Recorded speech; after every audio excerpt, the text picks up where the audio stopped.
আপনারা সবাই জানেন যে বার্সা এখনো 1:1 রেশিওতে নেই। আর এর কারণে আমরা লা লিগা ৫ টি প্লেয়ার এখনো রেজিস্ট্রেশন করতে পারছি না। তার মধ্যে অন্যতম হচ্ছে জোয়ান গার্সিয়া এবং রাশফোর্ড। এর ভিতরে জোয়ান গার্সিয়া আমাদের পরের সিজনের মূল গোলকিপার হিসেবে খেলার কথা।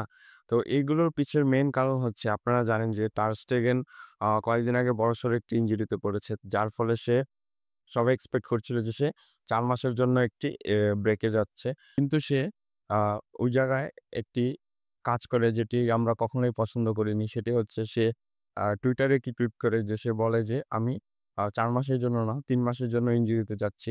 ৪ মাসের জন্য ইনজুরিটি আমাদের জন্য কেন গুরুত্বপূর্ণ ছিল? কারণ আপনারা জানেন যে ৪ মাসের জন্য যদি কোনো প্লেয়ার লা লিগায় ইনজুরিতে থাকে তাহলে সেই ক্লাবটি প্লেয়ারটির ৮০% সেলারি অন্য কোনো জায়গায় বা অন্য কোনো প্লেয়ারকে তারা দিতে পারে এবং ওই ওয়েজেস গুলো ওই জায়গায় কাজে লাগাতে পারে। কিন্তু টার স্টেগেন আমাদের একজন ক্যাপ্টেন হিসেবে সেই দায়িত্বটি ভুলে যায়।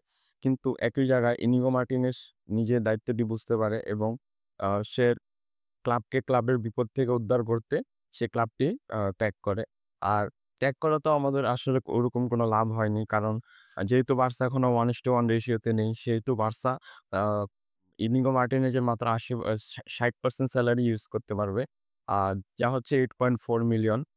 কিন্তু কালকে রাতে আমরা দেখতে পেরেছি যে টার স্টেগেন তার যে কনসার্ন এর যেই শিটটি ছিল সেটাতে সাইন করেছে। কনসার্ন শিট হচ্ছে টার স্টেগেনের যে মেডিকেল যে রিপোর্টটা এসেছিল, আ স্পেনের ল অনুযায়ী আপনি একজনের কনসার্ন ছাড়া ওই ব্যক্তির যে মেডিকেল রিপোর্ট সেটি আপনি কখনো অন্য কাউকে দেখাতে পারবেন না। আর টার স্টেগেন এতদিন এগুলোতে সাইন করছিল না। বাট কালকে যেহেতু সাইন করেছে তাই দেখা যাক আসলে আমাদের ভাগ্যে কি আছে।